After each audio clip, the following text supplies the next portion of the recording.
మమ్మల్ని మిక్కిలిగా ప్రేమించిన దేవా మీకు వందనాలు స్తోత్రాలు చెల్లిస్తున్నాం. తండ్రి సమయాలకు సమయంలో నిలబడి ఉన్నాం. ఎల్పురాలను పరిపూర్ణంగా మరుగుపరచండి. మిమ్మల్ని నేను ప్రత్యక్షపరచుకోండి. మీ కృపను నిలుగా దయచేయండి. మీకు స్తోత్రాలు. మాతో మాట్లాడి మమ్మల్ని బలపరచమని, మమ్మల్ని సిద్ధపరచమని, తండ్రి వీటిని మరికి ఎరగలను చేయని గ్రహించగలిగిన హృదయాన్ని మీరు అనుగ్రహించి నడిపించమని మమ్మల్ని క్రీస్తు వారి శ్రేష్టమైన నామములో ప్రార్థించి స్తుతించి వేడుకుంటున్నాము తండ్రి. ఆమేన్. 29వ అధ్యాయం 14వ వచనం చూద్దాం. ఇక్కడ ఒక మాట ఉంది. ఇదే మాటను ఆదికాండము 2వ అధ్యాయంలో ఒక ఆయన పలికాడు. ఎవరైనా? ఆదికాండము 2వ అధ్యాయంలో ఆదాము మాట్లాడాడు. ఏమని మాట్లాడాడు? మన భార్యను చూసినప్పుడు నా ఎముకలలో ఎముక, నా మాంసములో మాంసము, నరులో నుండి తీయబడినది, ఇది నాది అన్నాడు. ఎవరిదంట అది? ఆదాముదంట. ఎవరు చేశారు? దేవుడు చేశాడు. నరుని సృష్టించినప్పుడు నరునిలో స్త్రీని దాచి ఉంచాడు దేవుడు. ఆ స్త్రీని బయటకు తీసుకుని వచ్చాడు. ఆదాము హవ్వలకు బాల్యము లేదు,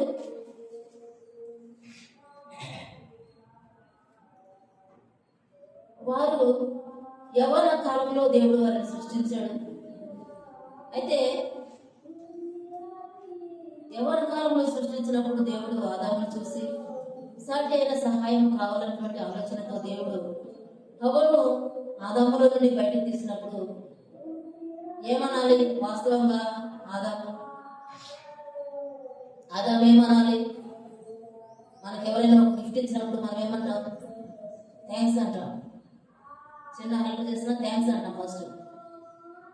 దేవుడు నా కొరకు ఒక చక్కని స్త్రీని సృష్టించాడు, నాకు ఒక సహకారం ఇచ్చాడు, నాకు ఒక తోడునిచ్చాడు అని దేవుని స్తుతించాలి. ఆదాము దేవుని హత్తుకోవాలి. ఆదాము ఏం చేశాడు? నా మాంసము, నా ఎముక, నాలో నుండి తీయబడింది, ఇది నాది అని మొదటిగా కీర్తన పడినటువంటి వ్యక్తి అయినా, మొదటిగా పాట కవిత్వం రాసినటువంటి వ్యక్తి అయినా నాది నాది. మనము కూడా అదే అంటా ఉంటాం. మనము కూడా ఇది నాది అంటాం. ప్రతిదాన్ని పట్టుకుని నాది, ఇది ఎట్లా మనకు వచ్చింది, ఇది ఎవరు మనకు అనుగ్రహించారు అనేది ఆలోచన చేయకుండా ఇది నాది. అలాగే ఇక్కడ ఒక ఆయన మాట్లాడుతూ ఉన్నాడు. ఎవరైనా అంటే లాభాన్ని మాట్లాడుతూ ఉన్నాడు. 14వ వచనం చూద్దాం. అప్పుడు లాబాను, నిజముగా నీవు నా ఎముకయు నా మాంసమున ఉన్నావు అన్నాడు. ఎవరిని అంటా ఉన్నాడు ఇక్కడ? ఎవరిని అంటా ఉన్నాడంటే తన మేనలుడైనటువంటి యాకోబుని అంటా ఉన్నాడు. యాకోబు పేరేంటి? యాకోబు అంటే అర్థం ఏంటి? మోసగాడు అని అర్థం. లాభాలు ఎలాంటి వాడు? మోసగాళ్ళకే మోసగాడు లాభాలు. ఇద్దరికి సరిపోయింది, మామూలుడికి ఇద్దరికి. ఇంకా ఇస్సాకులకు 40 సంవత్సరాలకు వివాహం అయింది. 40 సంవత్సరాలకు వివాహం అయిన తర్వాత 20 సంవత్సరాలకు పిల్లలు లేదు. అప్పుడు ఇస్సాకు ప్రార్థన చేశాడు రెబెకా కోసం, సంతానం దయచేయమని. ఇస్సాకు ప్రార్థన దేవుడు ఆలకించి గర్భఫలాన్ని అనుగ్రహించాడు. రెబెకాకి దేవుడు డబుల్ ఆశీర్వాదాన్ని ఇచ్చాడు. దేవుడు ఇచ్చినప్పుడు ఆమె ఆ బాధను తట్టుకోలేక దేవుని దగ్గరికి వెళ్ళి మొరపెడుతున్నప్పుడు దేవుడు మాట్లాడుతూ ఉన్నాడు ఆమెతోటి. నీ గర్భములో నుండి 2 విధాలైన మనుషులు రాబోతా ఉన్నారు అని మాట్లాడుతూ ఉన్నాడు. మనము దేవుని సన్నిధిని విచారించడము విడిచిపెట్టి మన ఇష్టం వచ్చిన దగ్గరకు వెళ్ళి విచారణ చేసుకుంటాం చాలాసార్లు. మరి ఈ 2 జనములు ఎవరు? రిబ్కా గడుపులో నుండి ఎవరు రాబోతున్నారంటే ఏశావు, యాకోబు రాబోతూ ఉన్నారు. ఏశావు పెద్దవాడు. ఏశావు పేరును మనం గమనించుకోవాలి. ఈయన ఏశావు, యాకోబు అన్న అయినటువంటి వ్యక్తి ఏశావు. ఏశావు మొదట రాకుండా ఉండాలని యాకోబు పెరుగులాడుతూ ఉన్నాడు. యాకోబు ఏశావు మడుగులు పట్టుకున్నాడు, వాగు నేను వెళ్ళాలనుకున్నా అన్నట్లుగా. కానీ అదేమి కుదరదు. దేవుడు ముందు ఏశావునే పంపించాడు బయటికి. అయితే కడుపులో ఉన్నప్పుడు నుంచే యాకోబుకి ప్లాన్ ఉంది. ఆ జ్యేష్ఠత్వాన్ని నేను పొందుకోవాలి, ఆ ఆశీర్వాదాన్ని నేను పొందుకోవాలనేటువంటి ప్లాన్తో యాకోబు ఉన్నాడు కడుపులో. అందుకే అన్న మడుగులు కొట్టుకున్నాడు, వాగు నేను అన్నాను. నేను అప్పుడే కూడా బయటకు వచ్చినా కూడా దాన్ని సాధించుకున్నాడు యాకోబు. దేవుని చిత్తమైనది యాకోబు గురించినటువంటి ధ్యానాలు విందాం. ఇక్కడ ఆ సమయంలో తను అన్న దగ్గర కనిపెడతా ఉన్నాడు. ఎప్పుడెప్పుడు ఆ జ్యేష్ఠత్వంలో నేను పొందాలా, ఎలాగ పొందాలని కనిపెట్టే సమయంలో ఈ యాకోబు తల్లి దగ్గర ఉండేటువంటి వ్యక్తిగా కనబడుతున్నాడు. ఏశావు వేటకు వెళ్ళి వేటాడి మాంసమును తెచ్చేటువంటి వాడుగా ఉన్నాడు. ఇదంతా మనం ఎరుగుదాము. మరి ఆ సమయంలో తన తండ్రి అయినటువంటి ఇస్సాకు ముసలి వయసులోకి వచ్చినాక, నేను చనిపోబోతున్నాను, నా కొరకు మాంసమును తెచ్చి పెట్టు, నేను తిని ఆశీర్వదించి చనిపోతానని ఇస్సాకు తన కుమారుడైనటువంటి ఏశావుతో చెప్పడం తల్లి అయిన రెబ్కా గారినింది. ఆ రెబ్కా గారిని ఏం చేస్తా ఉంది, చిన్న కుమారుడు ప్రోత్సహించింది కదా, ప్రోత్సహించి మాంసము సిద్ధపరిచి భోజనం సిద్ధపరిచి ఆయన ఎదుగు తీసుకెళ్తే ఆయన అడుగుతూ ఉన్నాడు ఇస్సాకు, నా కుమారుడా ఇంత త్వరగా ఎలా రాగలిగేవో అని అడిగినప్పుడు ఏం మాట్లాడుతూ ఉన్నాడంటే, నీ దేవుడైన యెహోవా ఆ గొర్రె పిల్లను నా ఎదురు పంపించాడు అన్నప్పుడు ఇంకేమైనా మాట్లాడగలుగుతామా? మనం కూడా మోసపు మాటలు మాట్లాడేటప్పుడు అలాగ మాట్లాడతామంటే యుక్తిగా మాట్లాడతాం. చాలా మంది అబద్ధాలు ఆడేటప్పుడు కూడా చాలా యుక్తిగా మాట్లాడతాం. యాకోబు అలాగే మాట్లాడుతూ ఉన్నాడు, నీ దేవుడైన యెహోవా నా ఎదురు పంపించాడు ఆ గొర్రె పిల్లను అంటాడు. నిజమేనాది? తల్లి బిడ్డ ఇద్దరు కలిసి తన తండ్రి అయినటువంటి ఇస్సాకును మోసం చేస్తూ మాట్లాడుతున్నటువంటి మాటలు.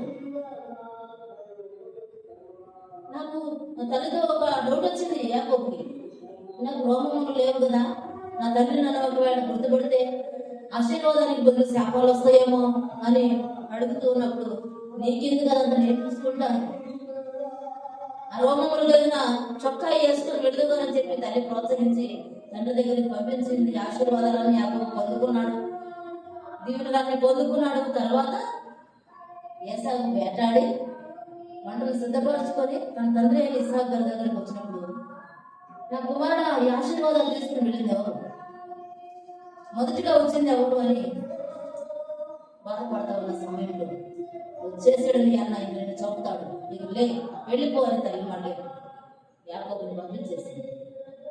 పంపించినప్పుడు ఈయన ఎక్కడికి చేరుకున్నాడు, యాకోబు ఎక్కడికి చేరుకున్నాడు, మేనమామ అయిన లాబాను దగ్గరకు చేరుకున్నాడు. లాబాను దగ్గర చేసినటువంటి చర్యలు, జరిగినటువంటి పని, లాబాను దగ్గరికి చేరుకున్న తర్వాత ఆయన ఎవరి కోసం పరిచయం చేశాడు, ఎవరి కోసం శ్రమ పడ్డాడంటే, యాకోబు ఎవరి కోసం శ్రమ పడ్డాడంటే లేయా, రాహేలు కోసం. రాహేలు నీ కోసమే కదా ఈరోజు దగ్గర, రాహేలు నీ కోసమే కదా ఇదంతా. నాకు యాకోబు లాబానుకు కనపడ్డప్పుడు ఆయన మాట్లాడుతూ ఉన్నాడు, నీవు నిజముగా నా ఎముకయు నా మాంసమును అయి ఉన్నావు అన్నాడు. అతడు 4 దినములు అతని యొద్ద నివసించిన తరువాత లాబాను, నీవు నా బంధువుడవు, ఊరికయే నాకు కొలువు చేసేదవా, నీకేమి జీతం కావాలని చెప్పమని యాకోబును అడిగిను. లాబానుకి 2 కుమార్తెలు ఉండేది.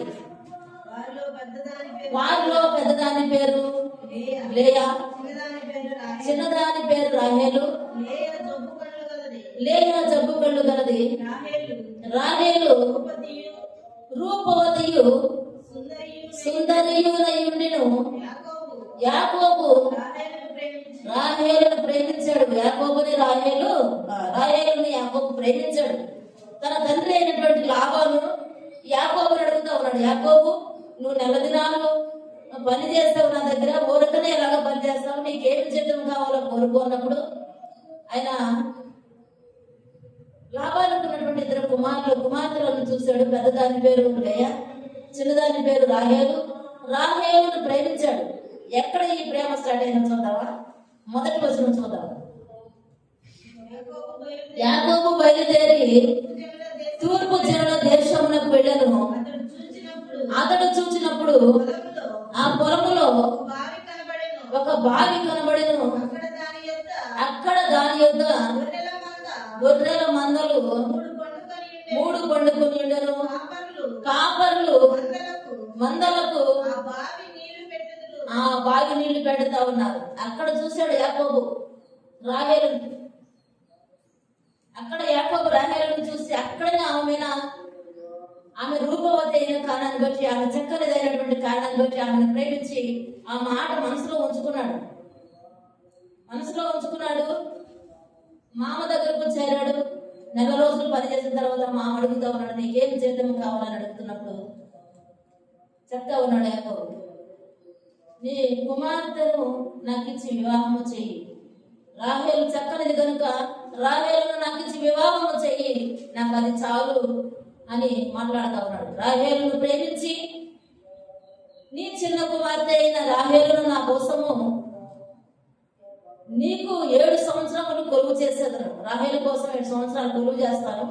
నీ చిన్న కుమార్తె అయిన రాహేలును నాకు ఇచ్చి పెళ్లి చేయమని అడుగుతా ఉన్నాడు తన మామను. అడిగినప్పుడు మామ ఏమనాలంటే అది కరెక్ట్ కాదు. మొదటి నా పెద్ద కుమార్తె ఉంది లేయ, ఆమెకు వివాహం చేయాలి, ఆ తర్వాతనే లేయని అయిపోయాక రాహేలు నీకు ఇస్తానని చెప్పలేదు. సరే అలాగే కొలువు చేయి అన్నాడు. చదువుదాం. అందుకు లాబాను ఆమెను అన్యులకు ఇచ్చుట కంటే నీకు ఇచ్చుట మేలు. ఈయన యాకోబు అడిగినప్పుడు లాబాను ఏమంటా ఉన్నాడు, ఆమెను అన్యులకు ఇచ్చుట కంటే నీకు ఇచ్చుట మేలు. అన్యులకు ఎందుకు ఇవ్వకూడదు? దేవుడు నమ్ముకున్నటువంటి పిల్లలు అన్యులకు ఎందుకు ఇవ్వకూడదంటే, అన్యులకు అపవాది తండ్రి, అపవాది క్రియలు జరిగించినటువంటి వారు అన్యులు. రక్షణ పొందినటువంటి పిల్లలను తీసుకెళ్లి, దేవుని పిల్లలను తీసుకెళ్లి అన్యులకు అప్పగిస్తే అక్కడ పరిస్థితులు ఎలా ఉంటాయంటే నాకు బాగా తెలిసే విషయం. మా అమ్మమ్మ వాళ్ళ అమ్మ ప్రార్థనకి వెళ్ళేవాడు చక్కగా. మా అమ్మమ్మ ఎప్పుడు నిద్రపోయేది మందిరంలో. నిద్రపోయినా కూడా ఇప్పుడు క్వశ్చన్ అడిగానుకో, ఎక్కడ చదివాను నేను, ఏ వాక్యం చదివాను నేను అని అడిగితే ఖచ్చితంగా సమాధానం చెప్పింది. ఏ రెఫరెన్స్ కూడా చెప్పింది, ఎవరిని గురించి చెప్తున్నా కూడా చెప్పింది. అంత జ్ఞానవంతురాలు, అంత భయభక్తులు కలిగినటువంటి విశ్వాస. ఈ రోజు కూడా సేవకుడు చెప్తాను ఆమె గురించి. మరి అలాంటి రక్షణ పొందినటువంటి కుటుంబంలో నుండి మా అమ్మగారు రక్షణ పొందల. ఏదో సంకేసుకొని ఇక్కడ నూతన రక్షణ తెచ్చి తీసుకుని వచ్చేది చిన్నప్పుడు. మమ్మల్ని సంకేసుకొని తీసుకొచ్చేదంట. అట్లా ఉన్నప్పుడు మా తాతగారు కావాలని హిందువుల కుటుంబంలో ఇచ్చాడు. హిందువుల కుటుంబంలో ఇచ్చిన రోజు నుండి ఆమె కూడా పూజలు చేయాల్సి వచ్చింది. భయంకరమైన పూజ చేయాల్సి వచ్చింది. పూజే కాదు, భయంకరమైన పూజ. అన్యులు అనడానికి నిరూపణగా బ్రతికినాను. అదే విధంగా క్రైస్తవుల కుటుంబంలో నుండి మళ్ళా మన్నాయికి అమ్మాయిని తెచ్చేసారు. ఆమె కూడా రక్షణ పొందలేదు కాబట్టి ఆమె కూడా అలాగే పూజలు చేయలేదు. నేను 10వ సంవత్సరం దాకా అమ్మ దగ్గర ఉన్నా. చక్కగా మా కథలు చెప్పేది. మోషే గురించి, అబ్రహాం గురించి బైబిల్ కథలు చెప్తా ఉండేది. నాకు వాక్యం నేర్పిస్తూ ఉండేది, ప్రార్థన నేర్పిస్తూ ఉండేది. అమ్మ నాన్న కూడా ప్రార్థనకి. 10వ సంవత్సరం తర్వాత అమ్మ నాన్న దగ్గరికి వచ్చి నేను కూడా పూజలో నిమగ్నం అయిపోయాను. ఆఖరికి ఒక దేవతగా కూడా మారిపోయాను. నా దగ్గరకు వచ్చి చెప్పించుకునేవాడు. ఆ విధంగా అయిపోయింది. అన్య జనులకు విశ్వాసుల పిల్లలను ఇస్తే ఆ విధంగా అయిపోతుంది. కానీ దేవుడు మమ్మల్ని పుట్టుకున్నాక దేవుని మహాకృపను బట్టి ఆ విగ్రహాలు, ఆ పూజలు, ఆ యొక్క సమస్తము దేవునికి అయిష్టమైనది అన్నిటినీ విడిచిపెట్టి దేవుని సన్నిధిలోనికి వచ్చి కుటుంబం అంతా రక్షణ పొంది దేవుని సన్నిధిలో నడుస్తున్నాం. దేవునికి మహిమ కలుగును గాక. హల్లెలూయా. ఆ విధంగా అన్య జనులకు వస్తే ఎట్లా ఉంటుందంటే స్త్రీల పరిస్థితి అదే విధంగా ఉంటుంది. అన్ని జనులు చేసుకున్నప్పుడు ఖచ్చితంగా అన్యుల ఆచారాలను అనుభవించవలసింది. వాళ్ళు చెప్పిన మాట మనం కాదంటే ఊరుకోరు, వెళ్ళిపోయి మా అమ్మగారి ఇంటికి అంటారు. మా వదిలి పాపం చాలా ప్రార్థన చేసిందంట కన్నీరు గాంచి. ఎందుకంటే గుడి చేపిస్తారు అన్నారు. గుడి చేపిస్తే నేను ఎలా తిరగాలి ప్రజల్లో, నేను ఈ గుడితోటి మా ఊరు ఎలా వెళ్ళాలి, మమ్మల్ని అందరూ రక్షణ పొందిన వాళ్ళు నేనేమని చెప్పుకోవాలని చాలా కన్నీరు గాంచి ప్రార్థన చేస్తున్నాను. చిన్న కొడుకు పుట్టినప్పుడు, పెద్ద కొడుకు పుట్టినప్పుడు ఏం చేశారంటే ముడుపులు కట్టి పెట్టారు, కట్ చేసి ముడుపులు కట్టి ఇంట్లో దాచి పెట్టారు. ఈ ముడుపులు తీసుకుని వెళ్ళాలి తిరుపతి. పెద్ద కొడుకు ఎంటుకలు కట్ చేసి పెట్టిన ఆ ముడుపు తీసుకొని చిన్న కొడుకు తీసుకొని తిరుపతి వెళ్ళి గుండ్లు చేపియాలి. అప్పుడు 5 గుండ్లు చేపించుకోవాలి.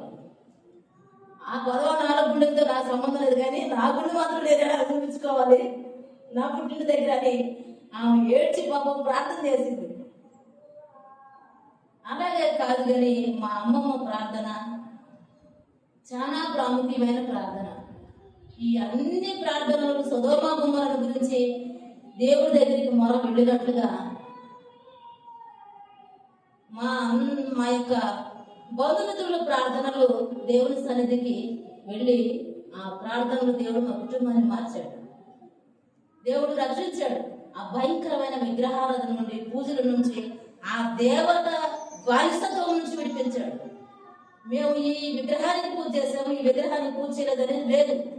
ప్రతి విగ్రహానికి పూజ చేసిన వాళ్ళు, రోజుకొక విగ్రహానికి పూజ చేసేవాళ్ళు, రోజుకొక విగ్రహానికి పొంగలు పెట్టేది.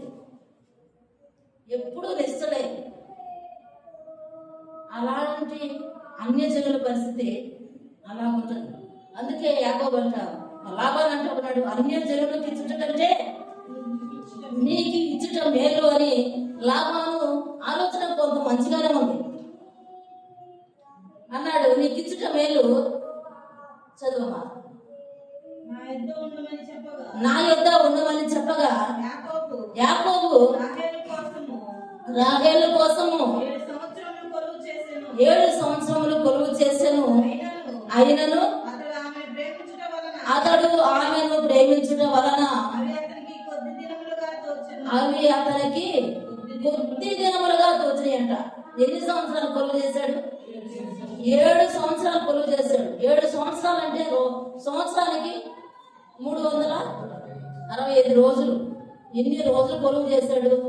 అయినా కూడా అంట యాకోబుకి కొద్దిగా కనబడినాయి. కొలువు అంటే తన గొర్రెలను కాసాడు, ఎండకి వానకి తడిచాడు. అయినా కూడా రాహేలును ప్రేమించిన కారణాన్ని బట్టి ఆ 7 సంవత్సరాలు కొద్దిగా కనబడ్డాయి. మనం ఏదైనా ఇష్టంగా మనస్ఫూర్తిగా చేస్తే అది మనకి కష్టంగా అనిపించదు. అదే కదా, మనకి ఇష్టం లేదు దేవుని సన్నిధికి రావడానికి, అందుకే మనకి భారంగా ఉంటుంది. దేవుని సన్నిధిలో కూర్చోవడం మనకి ఇష్టం లేదు, అందుకే మనకి తలనొప్పి వస్తుంది, అందుకే మనకు ఒళ్ళు నొప్పులు వస్తున్నాయి, మనకు జ్వరాలు వస్తున్నాయి, చుట్టాలు వస్తూ ఉన్నారు, ఆటంకాలు వస్తూ ఉన్నాయి. ఎన్ని చెప్తారండి ప్రార్థన రాలేదంటే. ప్రేమ ఉంటే అది కొద్దిగా కనబడింది, అది చాలదు. రాహేలును యాకోబు ప్రేమించాడు కనుక 7 సంవత్సరాలు కొలువు చేసిన అవి కొద్దిగా కనబడినాయి. మనలో దేవుడి పట్ల ప్రేమ ఉన్నదా? మనలను దేవుడు ప్రేమించి యాకోబు రాహేలును ఏ విధంగా ప్రేమించాడు ఆ విధంగా ప్రేమిస్తూ ఉన్నాడు. మన కోసం దేవుడు నలిగిపోతూ ఉన్నాడు. యాకోబు నలిగిపోయాడు రాహేలు కోసం, మంచుకు తడిచాడు, ఎండకెళ్ళాడు, కష్టపడ్డాడు, పురుగు చేస్తాడు. అయినప్పటికీ కూడా ఆ ప్రేమను బట్టి కొద్ది దినాలుగా కనబడుతూ ఉన్నాయి. కొద్దిగా కనబడను తోచెను. తరువాత యాకోబు నా దినములు సంపూర్ణమైనవి కనుక నేను నా భార్య యొద్దకు పోవునట్లు లాబానును అడగగా లాబాను ఆ స్థలములో ఉన్న మనుషులందరినీ పోగు చేసి విందు చేయించి రాత్రి వేళ తన కుమార్తె అయిన లేయాను అతని యొద్దకు తీసుకుని పోగా యాకోబు ఆమెను కూడా ఇక్కడ రాహేలును కదా ఇస్తారని చెప్పాడు లాబాను. ఎవరినిచ్చాడు? లేయానిచ్చాడు. మొదట లాబాను చెప్పాలి, నా పెద్ద కుమార్తెకి వివాహం చేయకుండా నా చిన్న కుమార్తెకి చేయను అని. అలాగే వివాహం చేసిన తర్వాత అయినా కూడా లేయా చెప్పాలి, నువ్వు ప్రేమించింది నా చెల్లి అయినటువంటి రాహేలును, నీకు ఇది చేసింది లేయా అయినా నన్ను చేశాడు అని చెప్పాలి. రాహేలు అన్నప్పుడు ఆమె కూడా సైలెంట్ గా ఉంది. యాకోబు తన అన్నయ్య యోసేపును మాత్రమే మోసం చేసి వచ్చాడు. ఇక్కడ యాకోబు ఎంతమంది దగ్గర మోసపోతా ఉన్నాడు? తన మామ అయిన లాబాను దగ్గర మోసపోయాడు. అలాగే తన భార్య అయిన లేయా దగ్గర కూడా మోసపోయాడు. రాహేలైనా చెప్పాలి కదా, నా తండ్రి ఆలోచన ఏ విధంగా ఉంది, మరి నువ్వు నన్ను కదా ప్రేమించావు, ఏం చేయాలి ఇప్పుడు? ఈ తరపు మనుషులైతే, ఈ తరపు పిల్లలైతే 7 సంవత్సరాలు గురువు చేయడం కాదు కదా, సరే చేశాను ఏదో ఇష్టపడి నీకోసం, నా 7 సంవత్సరాలు చేసావు, ఇప్పుడు మా అక్కని ఇస్తానంట ఉన్నాడు నీకు వీల్లేదు, మనం ఇద్దరు అంటే వెళ్ళిపోదాం అంటారు. అదే కదా ఇది అలవాటు చేసేది. టైం సెట్ చేసుకుంటారు, ఫలాని చోటకి రా, ఫలాని స్థలానికి రా, ఫలాని టయానికి రా. కానీ రాహేలు అలాగ మాట్లాడలేదు, అలాగ ఆలోచన చేయలేదు, చెప్పలేదు యాకోబుకి, సైలెంట్గా ఉంది. నా తండ్రి ఆలోచన ఇది అని చెప్పల, కామ్గా ఉంది. అప్పుడు ఎవరెవరు మోసం చేసినట్లు? యాకోబు అంటే తండ్రి అయిన లాబాను మోసం చేశాడు, కుమార్తె పెద్ద కుమార్తె అయిన లేయా మోసం చేసింది, చిన్న కుమార్తె అయిన రాహేలు కూడా మోసం చేసింది. సైలెంట్ గానే ఉన్నామే. చదువుదాం. తర్వాత ఆమెను కూడెను, మరియు లాబాను తాను దాసి అయిన జిల్పాను తన కుమార్తె అయిన లేయకు దాసిగా ఇచ్చెను. ఉదయమున ఆమెను లేయా అని ఎరిగి అతడు లాబానుతో, నీవు నాకు చేసిన పని ఏమిటి? రాహేలు కోసమే కదా నీకు కొలువు చేసింది, ఎందుకు నన్ను మోసపుచ్చితివి అని. అందుకు లాబాను పెద్దదానికంటే ముందుగా చిన్నదానిని ఇచ్చుట మా దేశ మర్యాద కాదు. ఈ మాట ఎప్పుడు చెప్పాలైనా? యాకోబు అడిగినప్పుడే చెప్పాలి. ఎప్పుడు చెప్తా ఉన్నాడు? పెద్ద కుమార్తె నుంచి పెళ్లి చేసి ఆ కుమార్తె మళ్ళీ ఆశీర్వదించిన తర్వాత అప్పుడు చెప్తా ఉన్నాడు,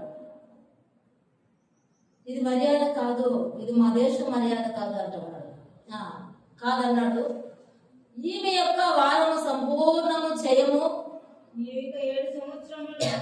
నీవు ఇంకా 7 సంవత్సరములు నాకు కొలువు చేసిన ఎడలా అందుకై ఆమెను కూడా నీకు ఇచ్చేదను అని చెప్పగా యాకోబు అలాగు చేసి ఆమె వారము సంపూర్తి అయిన తరువాత అతడు తన కుమార్తె అయిన రాహేలును అతనికి భార్యగా ఇచ్చాడు. మళ్ళా 7 సంవత్సరాలు కొలువు చేయమంటా ఉన్నాడు. 14 సంవత్సరాలు కొలువు చేశాడు యాకోబు. ఎవరి కోసం? రాహేలు కోసం కొలువు చేశాడు.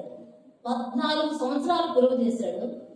14 సంవత్సరాలు ఆ ఇంట్లోనే ఉన్నాడు, అక్కడనే ఉన్నాడు. రాహేలుతో మాట్లాడినట్టుగా ఎప్పుడైనా కనపడిందండి? 14 సంవత్సరాలు రాహేలు ప్రేమించి తన ఇంట్లోనే ఉన్నాడు. ఎక్కడైనా రాహేలుతో మాట్లాడినట్టు కానీ, రాహేలుతో సరసం అన్నట్టు కానీ, రాహేలుతో అసభ్యంగా ప్రవర్తించినట్లు కానీ యాకోబు కనబడలా. ఎంతవరకు ఉండాలి అంతవరకు ఉన్నాడు. భయభక్తులు కలిగి ఉన్నాడు యాకోబు, జాగ్రత్త కలిగి ఉన్నాడు యాకోబు.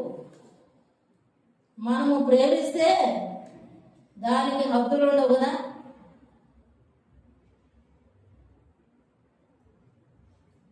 అలాగ చేయలేదు యాకోబు. 14 సంవత్సరాలు మర్యాదగా గడిపాడు. 14 సంవత్సరాలు కష్టపడ్డాడు రాహేలు కోసం. ప్రేమించినప్పుడు దేనినైనా మనము ప్రేమించినప్పుడు మనం ఎలా ఉండాలి? భయభక్తులు కలిగి జాగ్రత్తగా నడుచుకోవాలి. దేవునికి మహిమకరంగా నడుచుకోవాలి. ఈ వారం సంపూర్ణమైనది.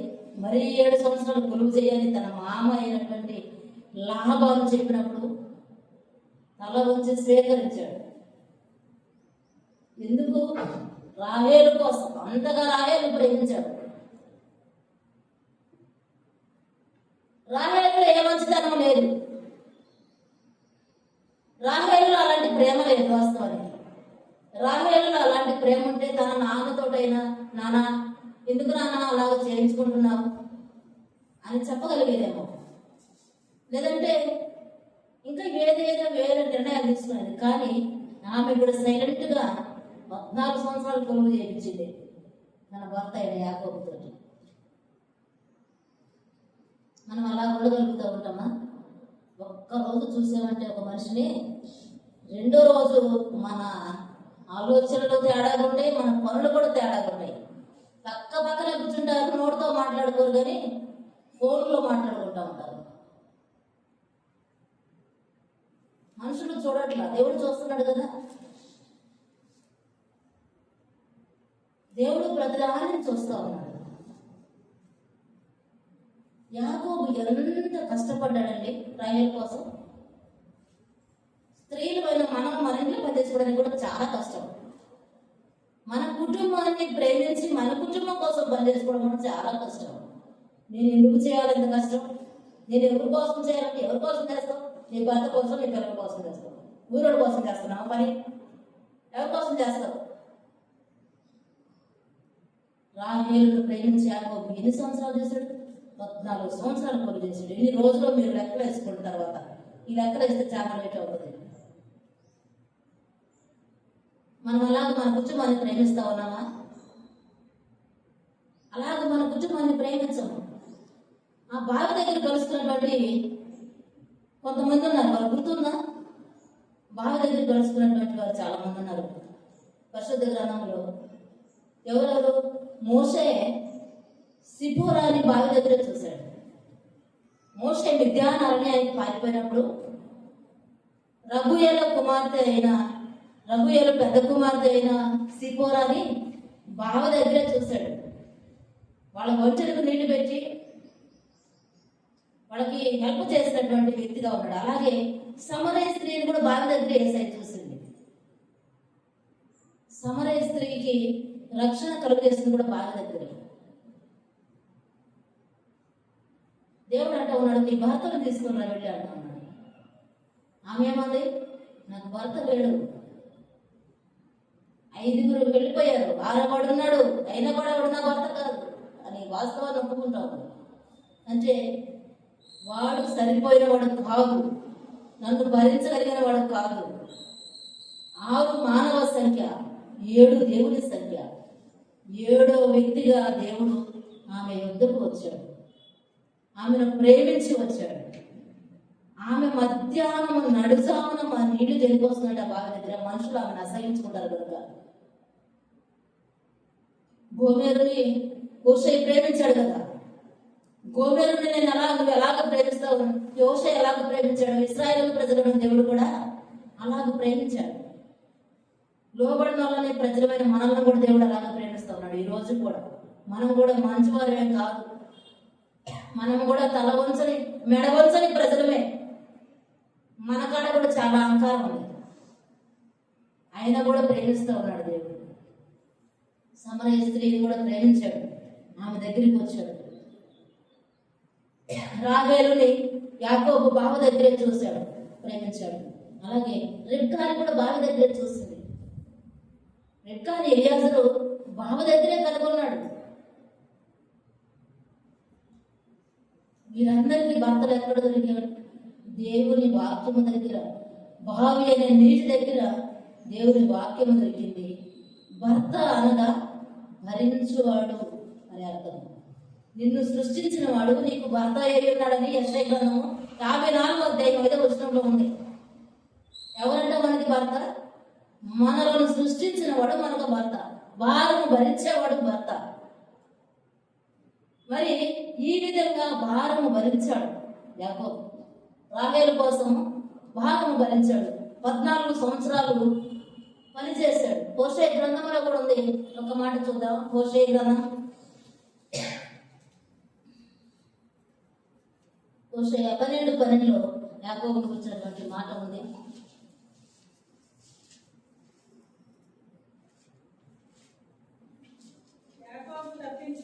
యాకోబు తప్పించుకొని సిరియా దేశంలోనికి పోయెను. భార్య కావాలని ఇశ్రాయేలుకి కొలువు చేశాడు. భార్య కోసం ఏం చేశాడంట? కొలువు చేశాడు. అలాగే ఎఫెసీయులకు రాసిన పత్రికలో తాను అప్పగించుకొనెను. ఎవరు అప్పగించుకున్నారు? తాను అప్పగించుకున్నాడు. యాకోబు రాహేలు కొరకు తాను అప్పగించుకున్నాడు. మన రక్షకుడు యేసుక్రీస్తు ప్రభువారు మన కొరకు తాను అప్పగించుకున్నాడు. తన ప్రాణాన్ని మన కొరకు అర్పణగా బలిగా అర్పించాడు, మనలను ప్రేమించాడు.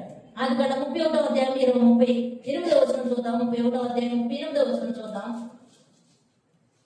లేటుగా వచ్చారు, లేట్ అవుతుంది.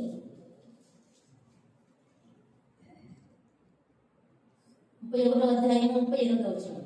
అది కాదా? ఈ 20 ఏళ్ళు నేను నీ యొద్ద నుండి నీ గొర్రెలనైనను నీ మేకలనైనను ఈడ్చుకొని పోలేదు. నీ మంద పొట్టేళ్లను నేను తినలేదు. దుష్ట మృగముల చేతను చీల్చబడిన దానిని నీ యొద్దకు తేక ఆ నష్టము నేనే పెట్టుకొంటిని. పగటి యందు దొంగిలింపబడిన దానిని ఏమి, రాత్రి యందు దొంగిలింపబడిన దానినేమి నా యొద్ద పుచ్చుకుంటివి. నేను ఇలా ఉంటిని. పగటి ఎండకును రాత్రి మంచుకును నేను క్షీణించిపోతుని. నిద్ర నా కన్నులకు దూరమాయను. ఇది వరకు నీ ఇంటిలో 20 ఏళ్ళు ఉంటిని. నీ ఇద్దరి కుమార్తెల నిమిత్తము 14 ఏళ్ళు, నీ మంద నిమిత్తము 6 ఏళ్ళు కొలువు చేసి అయినను నీవు నా జీతము 10 మార్లు మార్చితివి అంటున్నాడు. యాకోబు దుష్ట మృగములు తీసుకుపోయినటువంటి ఆ గొర్రె మేకల విషయంలోనైనా మరి నష్టాన్ని తన మామ దగ్గర తీసుకుని రాకుండా తనే భరించాడు. నిజంగా 20 సంవత్సరాలు మామ దగ్గర కొలువు చేశాడు. మనము ఆలోచించేద్దాం. ఈ సంవత్సరం గత 2 సంవత్సరాల క్రితము మనకున్నటువంటి స్వరూపము పరిస్థితి ఇప్పుడు ఉండదంటే ఉండదు. 14 సంవత్సరాల క్రితం మనం ఎలాగ ఉన్నామో ఇప్పుడు అలాగ ఉన్నామా అంటే ఉన్నాము. ఎవరు ఉన్నాము? యాకోబు 20 సంవత్సరాలు తన మామైన లాభాల దగ్గర కొలువు చేశాడంట. ఆయన అలాగ చేశాడంటే ఎండకు ఎండాడు, మంచుకు తడిచాడు. 20 సంవత్సరాలు తన బలమంతా తన మామ అయినటువంటి లాభాల దగ్గర రాహేలు కోసం పనిచేశాడు. శక్తి అంతా కోల్పోయాడు. ఎంతో ప్రయాసపడ్డాడు యాకోబు. ఎంతో కష్టపడ్డాడు యాకోబు. ఎందుకు కష్టపడ్డాడు? రాహేలు కోసం, కేవలం రాహేలు కోసం. నిజంగా నిన్ను నన్ను ప్రేమించే దేవుడు మన కోసం ఎంత కష్టపడ్డాడు. తన తండ్రిని విడిచాడు, తన మహిమను విడిచాడు, మన కోసం ఈ లోకానికి వచ్చాడు, మనలను ప్రేమించాడు. యాకోబు అయితే పని చేశాడు, కానీ మన పరమ భర్త ఏం చేశాడు? మన కొరకు ప్రాణం పెట్టాడు, మన కొరకు రక్తం కార్చాడు. లేయా ఏ విధంగా రాహేలు ఏ విధంగా మోసం చేస్తుందో యాకోబుని, ఆ విధంగా మనం కూడా మోసం చేస్తూనే ఉన్నాం మన దేవుడు. నిజంగా 20 సంవత్సరాల క్రితం ఉన్న బలం యాకోబు దగ్గర ఉందండి. ఆ అందం ఉన్న యాకోబు దగ్గర, బావి దగ్గర బలశూరుడుగా కనబడ్డాడు యాకోబు రాహేలుకి.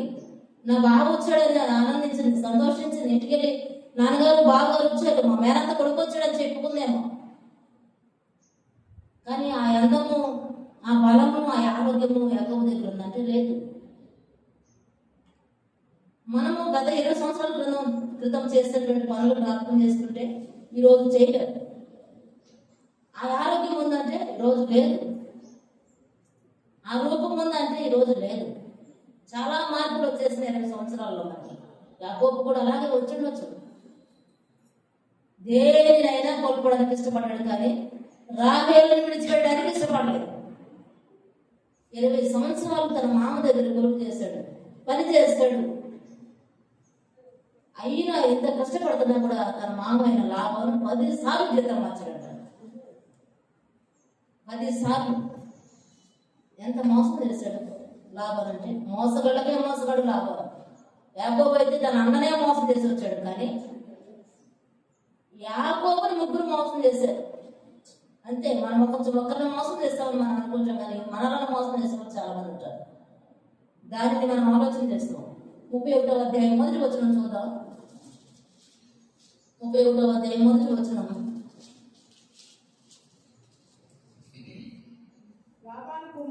లాబాను కుమారులు తన తండ్రికి కలిగినది యావత్తును యాకోబు తీసుకొని తన తండ్రికి కలిగిన దాని వలన ఈ యావదాస్తి సంపాదించనని చెప్పుకున్న మాటలు యాకోబు వినెను. మరియు అతడు లాబాను చూచినప్పుడు అతని ముఖము నిన్న మొన్న ఉండినట్లు అతని ఎడల ఉండలేదు. లాబాను కుమారులు ఏమనుకుంటూ ఉన్నారు? మా నాన్న అస్తంతా అనుభవిస్తున్నాడు ఈ నుంచి అనుకుంటూ ఉన్నారు. మన బావ విషయంలో అసూయ పడతా ఉన్నారు. కానీ ప్రియులారా, యాకోబు లాబాను ఆస్తి అనుభవిస్తున్నాడంటే మనం ముందే చదువుకున్న 31, 38లో ఆయన ఎండకు ఎండాడు, మంచుకు తడిచాడు, కష్టపడ్డాడు. నష్టాన్ని కూడా తన మామ ఎదుగు తీసుకెళ్లకుండా యాకోబే భరించుకున్నాడు, యాకోబే సహించుకున్నాడు. కానీ లాబాను కుమారులు మా నాన్న అస్తంతా అనుభవిస్తూ ఉన్నాడు అని చెప్పుకుంటూ ఉన్నారు. అలాగే ఆయన ముఖం అంట నిన్న మొన్న ఉన్నట్లు లేదంట. మనం కూడా అంతే కదా, కొన్ని రోజులు ప్రేమిస్తాం మనుషులను, కొన్ని రోజుల తర్వాత మన ముఖము వాళ్ళకి విముఖముగా చూపిస్తాం. మన ముఖంలో సంతోషము చూపించం, మన పట్ల ప్రేమను చూపించం. లాబాను దగ్గర యాకోబు ఎంత కష్టపడ్డాడు, మామకు ఎంత కష్టం చేశాడు యాకోబు. కానీ యాకోబు కష్టాన్ని లాబాను కుమారులు గ్రహించకుండా వాళ్ళు మాట్లాడుతున్నటువంటి మాటలు, నా తండ్రి అస్తంతా తీసుకెళ్తున్నాడు, అనుభవిస్తున్నాడు. అలాగే చేశాడు యాకోబు అంటే చేయలేదు. బాబు ఎంతో కష్టపడ్డాడు. ఆ కష్టాన్ని వాళ్ళు చూడట్లే. మనం కూడా చేసిన కష్టాన్ని చూడము,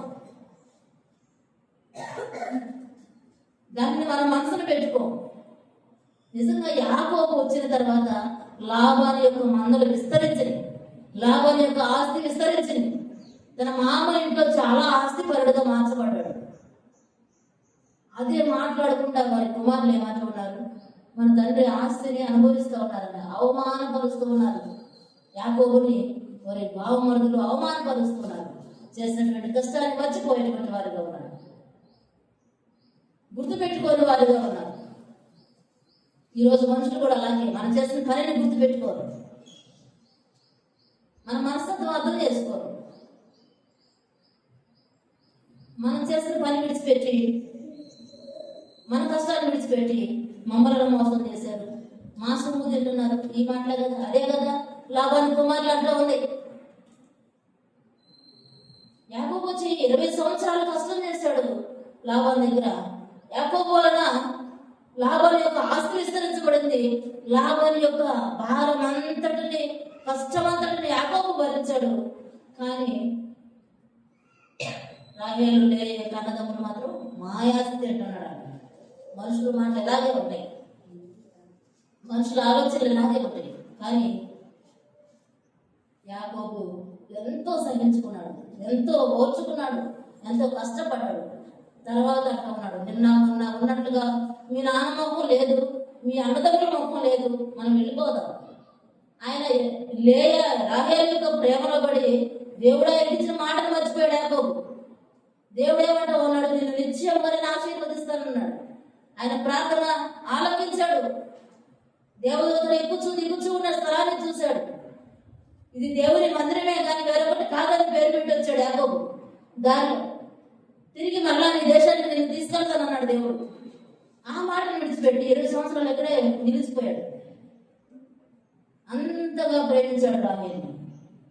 అందుకే ఆ కుటుంబం కోసం అంత కొలువు చేశాడు యాకోబు. మరి నిన్ను నన్ను ప్రేమించినటువంటి మన దేవుడు మన కోసం ఎంత కష్టపడుతున్నాడో మనం ఆలోచన చేసుకోకుండా మనం కూడా ఆయన ప్రేమను లోపుగా చేసుకొని ప్రతిరోజు రాహేలు ఎలాగా యాకోబుని మోసం చేస్తూ ఉందో మనం కూడా అలాగే మన దేవుడిని మోసం చేస్తా మన మనం పడుకుంటా మన పనులు మనం చేసుకుంటా ఉంటా ఉన్నాం. అలా ఉండకూడదు. మనం కూడా పూర్తిగా దేవుని ప్రేమను అర్థం చేసుకునే వరంగా మారాలి. మరి యాకోబు కొలువే చేశాడు, యాకోబు కష్టమే చేశాడు, కానీ మన దేవుడు అయితే మన కోసం ప్రాణాన్ని పెట్టాడు. మన పరమ భర్త మన కోసం మనలను ప్రేమించే ఆయన సొగసైన స్వరూపమైన లేకుండా కోల్పోబడ్డాడు. అలాంటి మన పరమ భర్త అయినటువంటి మన దేవుని ప్రేమను మనం అర్థం చేసుకున్నాం. ప్రేమకు తగినట్లుగా మనం జీవిద్దాం. ఆ విధంగా మనం ముందుకు కొనసాగుదాక ఆమె చిన్న ప్రార్థన చేసుకున్నాం. స్తోత్రం తండ్రి, వందనాలు ప్రభువా. ఇంతవరకు మీరు తోడుగా నడిపించడానికి స్థుతులు చెల్లిస్తున్నాను తండ్రి, వందనాలు ప్రభువా. రాహేలునైనా యాకోబు ఏ విధంగా ప్రేమించాడో తన వరకు ఆయన సొగసైన స్వరూపమైన లేకుండా కోల్పోయాడు, తన రూపాన్ని కోల్పోయాడు, తన బలాన్ని కోల్పోయాడు, ఎంతో కష్టపడ్డాడు. ఆయన మీకు స్తోత్రాలు చెల్లిస్తున్నాను. అయ్యా మీకు వందనాలు. మమ్మల్ని మీరు ప్రేమించారు నాయన, మా కొరకు మీరు కష్టపడ్డాడు, ప్రాణమును మా కొరకు త్యాగము చేశారయ్యా, మీకు స్తోత్రాలు చెల్లిస్తున్నాం. ఆయన మీకు వందనాలు ప్రభువా. మీ ప్రేమను గుర్తెరిగిన వారమై మీకు నమ్మకంగా లోబడి జీవించే కృపను మీరు దయచేయండి. యాకోబు రాహేలును ప్రేమించాడు కనుక తన కొలువు దినాలు కొద్దిగా కనబడినాయి. తండ్రి మీకు స్తోత్రాలు. మేము మిమ్మల్ని ప్రేమించి ఆయన మీ సన్నిధిలో మనస్సు పూర్తిగా ఉండేవారుగా మనల్ని మార్చి సహాయం చేయమని, దయచేయమని, నేను వాక్యాన్ని హృదయంలో భద్రపరిచి సహాయం చేయమని యేసుక్రీస్తు వారి శ్రేష్టమైన నామములో ప్రార్థించి స్తుతించండి. ఆమేన్.